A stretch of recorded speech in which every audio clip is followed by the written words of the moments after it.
আসসালামু আলাইকুম। এখন আপনারা দেখবেন সংবাদ শিরোনাম। জনস্বার্থে বিরোধী দলের সাথে যে কোনো আলোচনায় বসতে প্রস্তুত সরকার, সংসদে জানালেন প্রধানমন্ত্রী। বিভাজনের রাজনীতি নয়, দেশ এগিয়ে নিতে চান ঐক্যের ভিত্তিতে। বাংলাদেশের মানুষের স্বার্থ, যে আলোচনা করলে বাংলাদেশের মানুষের স্বার্থ রক্ষা হবে, যে কাজ করলে বাংলাদেশের মানুষের স্বার্থ রক্ষা হবে, ইনশাল্লাহ আমরা অবশ্যই সে কাজ।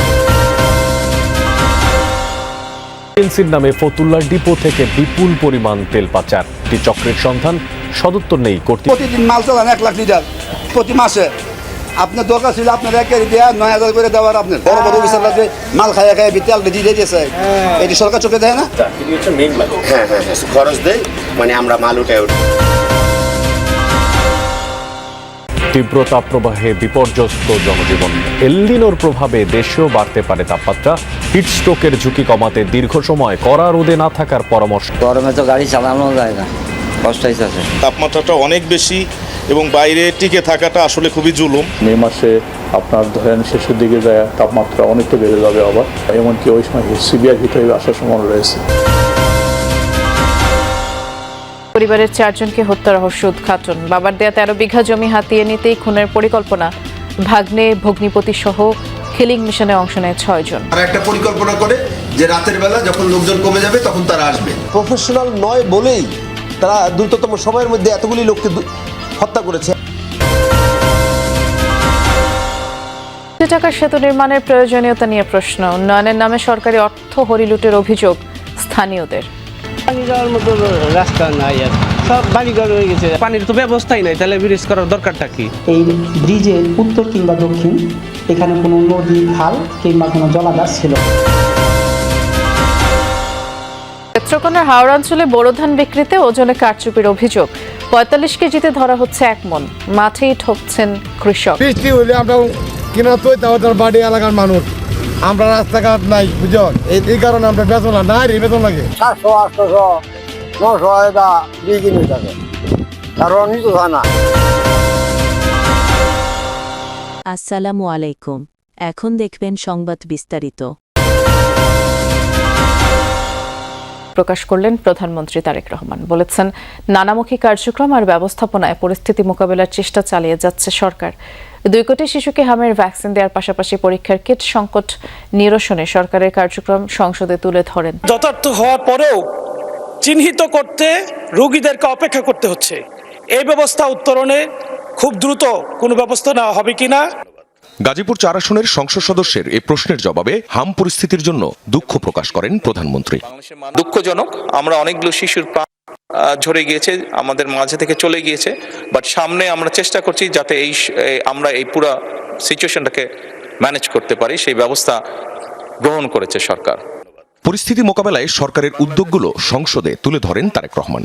এই প্রায় 2 কোটি শিশুকে এই হামের ভ্যাকসিনেশন আমরা দিব। টেস্ট করার যে কিটটি, এটির স্বল্পতা রয়েছে, সঠিক, এটির ব্যাপারেও সরকার কাজ করছে। এর মধ্যে অনেক কিট এসে পৌঁছেছে, খুব সম্ভবত একটি কিট দিয়ে বোঝায় 3টি শিশুকে টেস্ট করা সম্ভব হয়। কিছু কিট এই মুহূর্তে খুব সম্ভবত ঢাকার কাস্টমসে আছে, এয়ারপোর্টে আছে, সেগুলো আমরা দ্রুত ছাড় করানোর ব্যবস্থা ইনশাল্লাহ। আরেক প্রশ্নের উত্তরে প্রধানমন্ত্রী তারেক রহমান জানান, 200 সরকারি বহুতল ভবন হাসপাতালে রূপান্তর করা হচ্ছে এ মাসের মধ্যেই।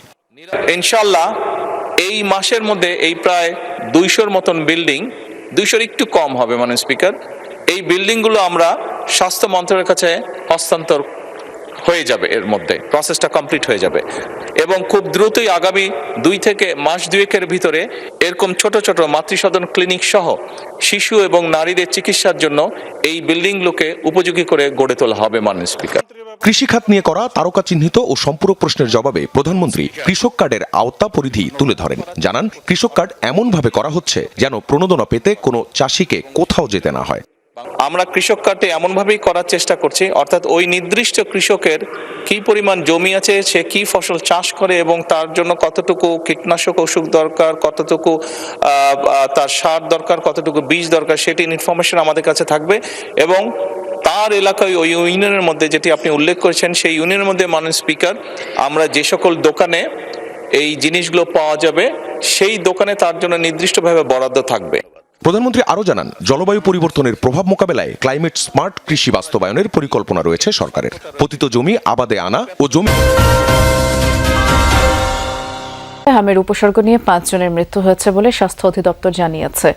আরও জানানো হয়, সন্দেহজনক হাম রোগীর সংখ্যা 1229 জন এবং গত 15 মার্চ থেকে 22 এপ্রিল পর্যন্ত সন্দেহজনক হাম রোগীর সংখ্যা 27164 জন এবং এই সময় পর্যন্ত নিশ্চিত হামে 38 জনের মৃত্যু হয়েছে আর সন্দেহজনক হামে 190 জনের মৃত্যু হয়েছে। 24 ঘন্টায় নিশ্চিত হাম রোগীর সংখ্যা 129 জন। গত 15 মার্চ থেকে 22 এপ্রিল পর্যন্ত নিশ্চিত হাম রোগীর সংখ্যা 3934 জন। হামের প্রকোপ বিবেচনায় উচ্চমাত্রার জ্বর দেখলে আইসোলেশনে নেয়ার পরামর্শ দিচ্ছেন চিকিৎসকরা। উচ্চমাত্রার জ্বর, কাশি, ফুসকুড়ি, মুখে ঘা এমন সব উপসর্গ দেখলেই বাবা মায়েরা সন্তানদের নিয়ে হাসপাতালে ছুটছেন। আর এখন শিশুদের পাশাপাশি বড়রাও হামে আক্রান্ত হচ্ছে। পরীক্ষা নিরীক্ষা দিছে, ভর্তি দিছে, এই জায়গায় 4 দিন ছিলাম, মোটেও জ্বর কমে নেই একটু। তারপরে এই জায়গায় পাঠাইছে, এই জায়গায় আসার পরে এখন একটু মানে সুস্থ আছে। হঠাৎ শরীরে র্যাশ ওঠা শুরু করছে, র্যাশ ওঠার সাথে জ্বর, প্রচুর জ্বরই কমে না। 8 দিন তামাকে যে ভর্তি আমরা গোপালগঞ্জ হসপিটালে ছিলাম, সেই জায়গাতে এখানে আসছি। 3টা হসপিটাল থেকে ফেরত দিয়ে দিছে, পরে মিটফুড থেকে এখানে আসতে বলছে। হামের 6 মাসের টিকা মজুদ আছে। পরবর্তী 6 মাসে টিকা দিতে সমস্যা হবে না বলে জানিয়েছেন স্বাস্থ্যমন্ত্রী সরদার মোহাম্মদ সাখাওয়াত হোসেন। বলেছেন, টিকার কোনো সংকট নেই। সকালে রাজধানীতে একটি অনুষ্ঠানে এসব কথা বলেন স্বাস্থ্যমন্ত্রী। সমস্ত টিকা আমাদের হাতে আছে, কোনো প্রবলেম নেই এবং গ্রাম এলাকায় কাজ চলছে। টিকা এখানে কি স্টকে আছে? আমাদের স্টকে আছে এবং অন দ্য লাইন আছে পর্যাপ্ত পরিমাণ। এর পরবর্তী 6 মাস পর্যন্ত ইনশাল্লাহ আমরা ভ্যাকসিন দেওয়া যেতে পারবো, টিকা দেওয়া যেতে পারবো। আমরা 500 হসপিটাল ইনক্লুডিং অল দ্য উপজেলা, সকল উপজেলা হেলথ কমপ্লেক্সে আমরা 10 জন করে সশস্ত্র আনসার নিয়োগ করতে যাচ্ছি ইনশাল্লাহ আগামী কিছুদিনের ভিতরে। তেল সংগ্রহে গ্রাহকদের ভোগান্তি কাটছে না। তেল সংকটে দেশের বিভিন্ন জেলায় আজও সাময়িকভাবে বহু পাম্প বন্ধ। বেশিরভাগ ফিলিং স্টেশনেই রেশনিং পদ্ধতি বহাল রয়েছে। তবে আগের তুলনায় গ্রাহকদের কাছে তেল বেশি পরিমাণের বিক্রি করা হচ্ছে কিছু জায়গায়। নওগাঁ সদরের চকপ্রসাদ গ্রামের আলাল হোসেন ব্যবসার কাজে প্রতিদিন তাকে ছুটতে হয় দূর দূরান্তে। তেল নিতে পাম্পের সিরিয়ালে মোটরসাইকেল রাখেন মঙ্গলবার বিকেলে। দীর্ঘ 19 ঘন্টা পর অবশেষে মিলেছে কাঙ্ক্ষিত জ্বালানি। এমন অপেক্ষা আরও অনেকের। কালকে 5টার সময় লাইনে দাঁড়াইছিলাম, সারা রাত গাড়ি এখানে ছিল, আর ভোর 5টায় আবার আসছি, এসে লাইনে দাঁড়াইছিলাম, থেকে এই পর্যন্ত তেল পেলাম। কালকে মাগরিবের নামাজের সময় গাড়ি সিরিয়ালে দিয়েছি, ভোর 5টার থেকে এখন পর্যন্ত দাঁড়িয়ে আছে। আমরা নিউজ পাইছি 20% হারে একটু বেশি দেওয়ার কথা, কিন্তু সেই মোতাবেক আমরা গতকাল ওই সুবিধাটা আমরা পাইনি। বিগতকালে যেভাবে আমাদের তেল পাওয়ার কথা ঠিক আমরা সেভাবে আমরা পাচ্ছি। রংপুর বিভাগের 8 জেলায় সংকট আরও বেশি। তেল না থাকায় সাময়িকভাবে বন্ধ রাখা হচ্ছে বহু পাম্প। পেট্রোল আর অকটেনের সংকটই বেশি। বিভাগীয় কমিশনারের কার্যালয়ের তথ্য অনুযায়ী প্রতিদিন গড়ে 5.25 লাখ লিটার পেট্রোলের চাহিদার বিপরীতে সরবরাহ মিলছে 2.25 লাখ লিটার। অকটেনের চাহিদা 3.25 লাখ লিটার, মিলছে 85,000 লিটার। পাম্পে তেল বিক্রিতে অনিয়ম, বিশৃঙ্খলার অভিযোগও রয়েছে। নবদিগঞ্জ ঘুরে আসলাম, 7 মাথা ঘুরে আসলাম, ওখানে তো তেল দেয় না। এখানে আসেও তো অনেকক্ষণ এসে ওয়েট করতেছি, কই তেল তো নেই। মার্কেটিং জব করি তো আসলে প্রতিদিন আমাদের তেল প্রায় 200 থেকে 300 টাকা তেল লাগে। হয়তো বা আধাবেলা কাজ করি, আধাবেলা করতে পারি না তেল সংকটের কারণে। গতকালকে আমি দুর্গাপুরে ভোর 6টার দিকে ছিলাম,